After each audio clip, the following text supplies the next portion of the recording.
It says, if any of your fellow Israelites become poor and are unable to support themselves among you, help them as you would a foreigner and a stranger, so they can continue to live among you. Stop right there. Now remember, there were laws and there were rules for foreigners. This is how you treat foreigners. This is how you treat people that are not a part of that, not really a natural part of your nation or whatever. Let me tell you something. One of the things that helped America, and let me say this again to make sure I'm really clear on this. For centuries, America has been guilty of crimes. But if you think there's any country that has been more innocent, or you think there aren't other countries that have blood on their hands, then again, you are living in that foolish, prideful mindset that thinks you know more than everybody else, that you somehow know more about where you are in worldwide citizenships than those who actually are a part of worldwide citizenships. Let me put that again. That sounded confused. Let me say that again. So often you'll hear this. You know how many crimes America is guilty of? Do you know how many crimes Spain? You know how many crimes Japan? You know how many crimes Africa? You know how many crimes other nations are guilty of? And we try to somehow, because we want to be the ones in the know, as I always say, we know more than everybody else. It's so fashionable to criticize your own country or criticize America when you enjoy freedoms that nobody else will, especially as females. You get what I'm saying here? That's right. But there are people who are literally mutilated and enslaved all the time because we think we know better or we know everything. And I'm going to tell you this right now. We'll get into another time, but in Acts chapter 17, it talks about the reason you were born in the country you were is because God said this is the best place for you to get to know him. So if you were born in Russia, that would be where you belonged. If you were born in Africa, that's where you belong. It was the best place. And it was the best place for you to get to know God was right here in the United States. I'm not saying America is better than anyone else, but if you're really crazy, if you think that's just worse than everybody else, then somehow you've been deceived. What's the point of that with this? When foreigners come in, they need to be afforded the same civility. When people migrate to this country, the same respect, the same civility that you will give to any other human being. You're a Christian first, an American second. You're a Christian first, a Republican second, a Democrat second. How do you treat people? How do you welcome them? And let's not be goofy. We're not talking about people who come in and then either defile the land or do wrong or do evil. We all hate that. We're not talking about that. But everybody needs to be given, one, the benefit of the doubt. You hope that they come in legally, whatever. I'm not going to make this into a political discussion. But when they're here and you run into them on the train, in the subway, or any place else, you better give them respect because you got a God that you have to answer to. They might love God more than you. They might be closer to Christ than you are. Don't be foolish in that sense. And they're saying here, man, in the nation of Israel, you treated Egyptians a certain way. You treated people from other lands a certain way. If they came in and said, hey, I want to be a part of, I want to join the Israelites or whatever, he said, you got rules how you better treat them. God is God, man. I love that. God is God. He cannot turn on CNN or turn on Fox or turn on MSNBC and be swayed. He's God. Too many Christians are easily swayed. God is not woke.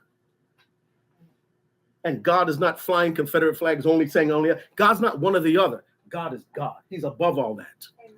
And his people are supposed to join him in that. Yes.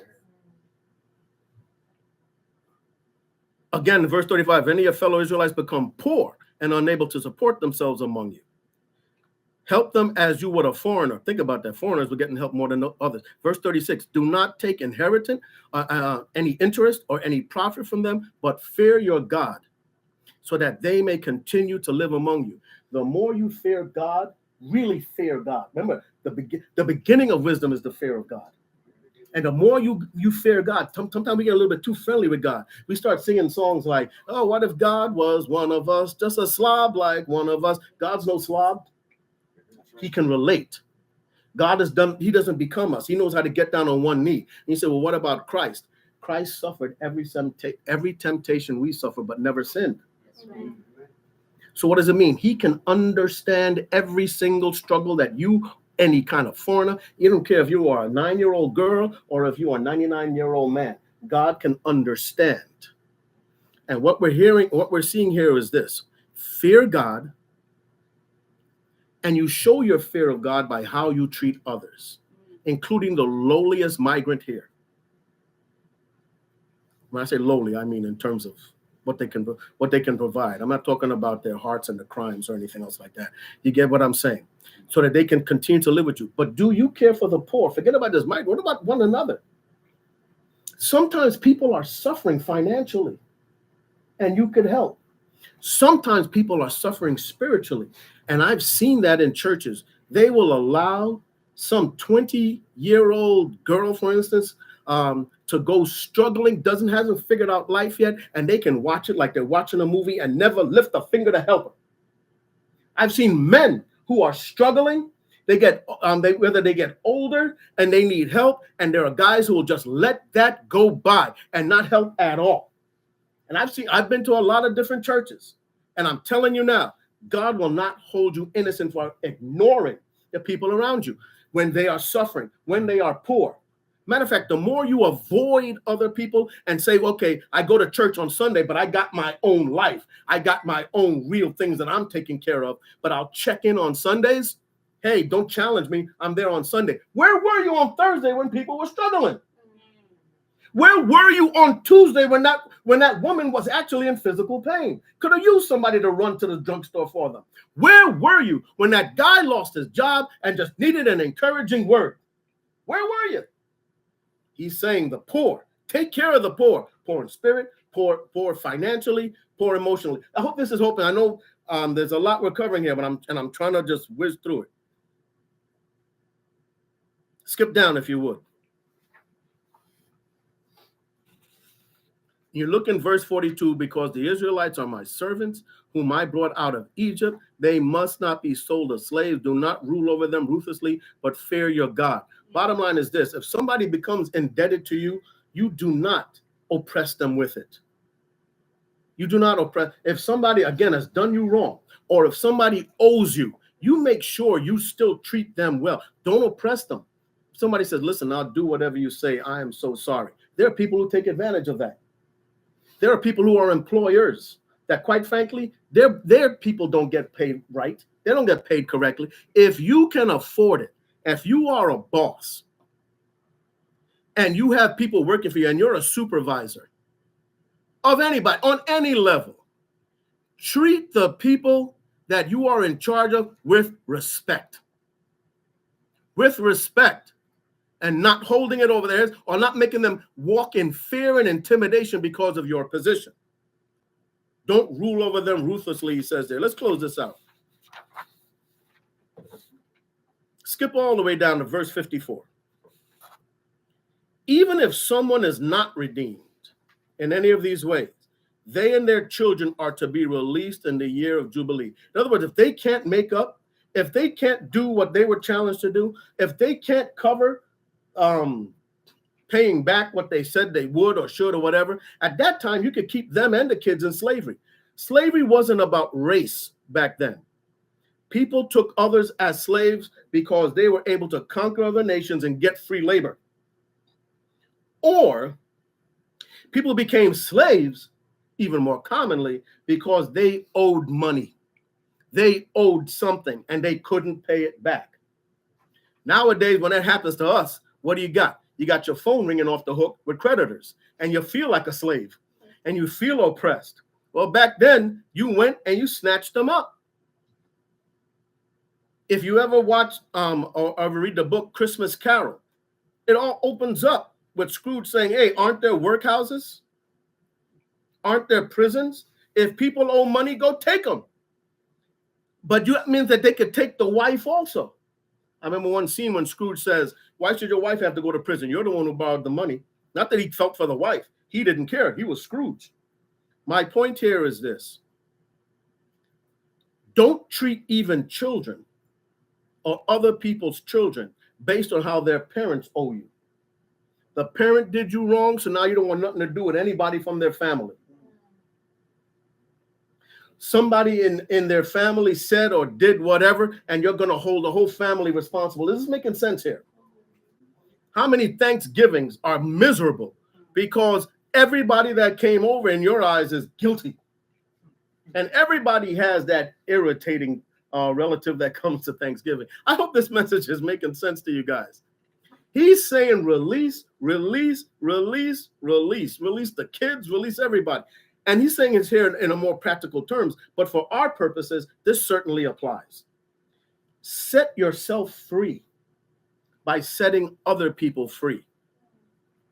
At one point, he talks about, again, you can go back and read the whole thing, about releasing people from bondage. Demons put Christians in bondage. They can't possess you.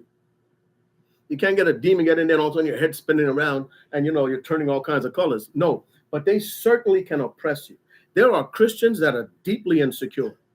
There are Christians that are deeply struggle with depression.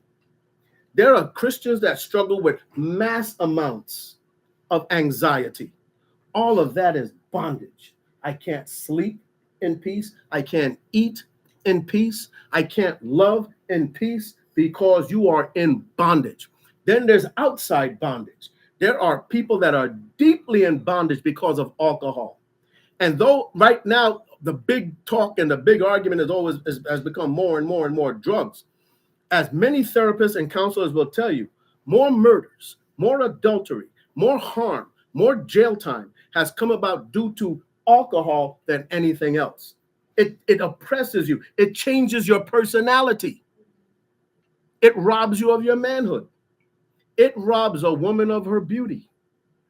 Don't become a bondage to that. Then, of course, there's sexual bondage. There's some people, and no matter what goes on in their life, they just can't break free of different kinds of sexual sins. Don't you dare for even 2 minutes look down on any of these people. Don't you dare, because then your bondage is coming. It just hasn't been exposed yet. You are there to support them and help them get free.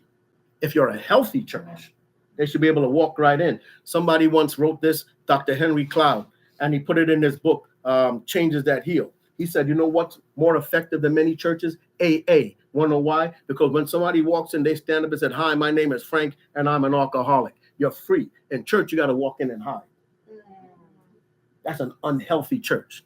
Hey, you know what? When people go to these other support groups, listen, I've been struggling with sexual sins for a while. There are some people I remember, it was on this broadcast of New Life Live, who Christian therapists. And this one person talked about how he went and he confessed that he was struggling. He didn't commit adultery, but he was struggling with sexual sin. And his wife, or his girlfriend at the time, I think his wife, made him feel so ashamed. And the counselors just said, what a terrible thing to do. She just set him back. He will never be able to go to her. She's not his friend. Get what I'm saying? Don't be that person. Don't be that person. Year of Jubilee. Set people free. Because one day, I'm telling you, there ain't a person in here that your sins, or anybody listening to this, that your sins won't one day pop up. And the first thing you're going to want is mercy. After you try to lie and cover it up, the next thing you're going to want is mercy. Mercy and forgiveness. Is this helping? Yeah. So in conclusion, when God says that if someone is redeemed, and in verse 54, in verse 55, he says, for the Israelites belong to me as servants. They are my servants, whom I brought out of Egypt. I am the Lord your God. He rescued them. He saved them. Don't you dare put them in bondage now. And for yourselves, I saved you. I rescued you. Or you'd be worse. You don't have no idea how bad you would be. You have no idea some of the things you probably have even forgotten. I had one Christian psychologist told me this once, that if you remembered all the sins you did, you would lose your mind and go insane. Not as a joke. I mean, you would lose your mind and end up in an institution. So God sometimes protects you from even remembering your deeds, even as you're pointing the finger perhaps at somebody else. Yes. But if he removes that and let you remember who you really are, where you've been, he may even have a slideshow. I'm telling you now, you wouldn't be able to handle it. Mm-hmm. So love and forgive. We close it out with this. So we belong to him. They belong to him. Remember that. Let that humble you. So, number one, in conclusion, nothing belongs to you. Your family doesn't belong to you. You're just simply managing them. Your home does not belong to you. It should not be all about you. You better entertain. That's why the Bible talks about leadership. It says a real leader is somebody who knows how to entertain and they show hospitality. That's God. That's God. And if your heart is not there, you better beg God for forgiveness. Because then you wonder one day why you got an eviction notice on your door. Next, your car does not belong to you. Your friendships don't even belong. Even as friends, your church don't belong to you. You'd better love them and take care of them. Your money does not belong to you. So why does it spend so much time in your account? Your money does not belong to you. So why does it spend so much time in your purse? Your money does not belong to you. So why is it you don't give to the work of God more? You say you're committed to God. No, you are not. It just hasn't been fully, he just hasn't fully dealt with you yet. But I've seen people lose girlfriends, lose husbands, lose this, lose cars, lose jobs, and you look at their life and they have a string of selfishness, a string of selfish acts. Keep going on. Number 2, release people that have wronged you. Release them. Let them go. Not negotiate, release. Number 3, bondage, which is really unclean spirits. Rebuke those spirits today. I am not going to be just socially awkward, weird, insecure, sarcastic, take shots at other people, watch other people do wrong because I really don't feel good about myself. All of that is unclean spirits. I'm going to lift other people up. I'm going to lift. So no more bondage, living in bondage to addictions, bondage to mental oppressions, depression, anxiety. Get the help for it. Let me say that again. You can't just say, hey, I'm done, though some people can. God provides help. There's a reason there's so many Christian counselors now. Stop sitting waiting for somebody to help you and do something. Because I'm trying to tell you, if you have kids, you make them a part of your bondage. If you have a spouse, you make them a part of your bondage. And it ain't fair, it ain't right, it ain't wise, it ain't good. That was number 3. And number 4, help your brothers and sisters that are struggling, whether they are struggling spiritually or financially. Help them. Make a decision. You know what's the difference between feeling good and really loving? You know what's the difference between when you love somebody, when you really love somebody, and when you feel love for them? Love is a decision. I love, and you have to make your decisions. I love my wife. I love my daughter. I love my son. I love my God. I love my church. Those are decisions. If you go by your feelings, then you end up becoming one of those stories you see on Reddit or somewhere on Google, whatever. I love my husband, but I did this. I love him. He was great, but this happened. Why? I wasn't feeling this and I wasn't feeling that. And I feel like I'm better than him, or I feel oppressed. Blah, blah, blah, blah. Recipe for disaster. And you become useless in God's kingdom because it's your testimony that the Bible says destroys the devil, your testimony. I hope this has been helpful. Thank you very much for joining us for The Word is Love, sponsored by the Bronx Christian Church. May you have an awesome, awesome new year in this year of Jubilee for you. Thank you. Great news! If you're hearing this message on your device, that means you can join us online every Sunday at 10:30 a.m. Subscribe to our YouTube channel, The Bronx Christian Church Ministries, and worship together with your new online family.